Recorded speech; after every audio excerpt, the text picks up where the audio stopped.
சிவகங்கை மாவட்டத்தில் பன்றிகள் தொல்லையால் சாகுபடி பரப்பளவு வெகுவாக குறைந்து வருவதாக விவசாயிகள் வேதனை தெரிவித்துள்ளனர்.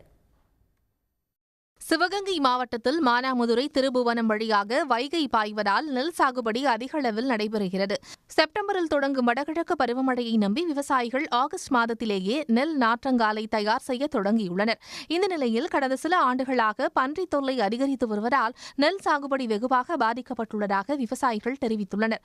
எங்க ஊர்ல பன்னியினுடைய நடமாட்டம் அதிகமா தெரியுது. விவசாயம் பண்ண முடியல. கரும்பு போட்டாலும் ஒண்ணும் பண்ண முடியல. நெல்லு போட்டாலும் அதை போட்டு பிறண்டு இது பண்ணிட்டு எந்த விவசாயம் பண்ண முடியாம இருக்கு. இப்போ விவசாயிகள் இந்த பன்றினால எந்த ஒரு விவசாயம் பண்ணாலும் இந்த கை நஷ்டப்படுறாப்புல இருக்கு. பன்றிகளை அந்தந்த பகுதி விவசாயிகளை பிடித்து அப்புறப்படுத்த மாவட்ட நிர்வாகம் அனுமதி அளித்துள்ள போதும் பன்றிகளின் எண்ணிக்கை பன்மடங்கு உயர்ந்துள்ளதால் அவற்றை பிடிக்க முடியவில்லை என்கின்றனர்.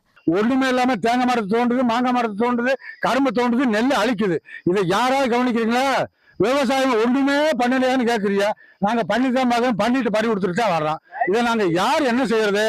நாயெல்லாம் கூட்டிட்டு போனா நாயெல்லாம் விரட்டி விட்டு பண்ணு. இரவு நேரங்களில் தோப்பு பகுதிகளில் தண்ணி பாயும் போது மோட்டார் தண்ணி போட வர விவசாயிகளுக்கு அச்சுறுத்தலாக இருக்கு. ஊடு பயிர் எதுவுமே போட முடியல. பொருளாதார இழப்பு, விவசாயிகளுக்கு மிகப்பெரிய பொருளாதார இழப்பை இந்த பன்னியால ஏற்படுத்திக்கிட்டு இருக்கு. வனத்துறை இந்த பன்னியை பிடிப்பதற்கு துரித நடவடிக்கை எடுக்கணும். பன்றிகளை பிடிக்க சிவகங்கை மாவட்ட வனத்துறையினர் நடவடிக்கை எடுக்க வேண்டும் என்று வேண்டுகோள் விடுக்கும் விவசாயிகள் பன்றி தொல்லைக்கு முடிவு கட்டப்பட்டால் சாகுபடி பரப்பளவு 3 மடங்கு வரை உயர வாய்ப்புள்ளது என்கின்றனர். சன் செய்திகளுக்காக மானாமதுரை செய்தியாளர் கணேசன். உடனுக்குடன் செய்திகளை தெரிந்து கொள்ள சன் நியூஸ் பெல் ஐகானை கிளிக் பண்ணுங்க.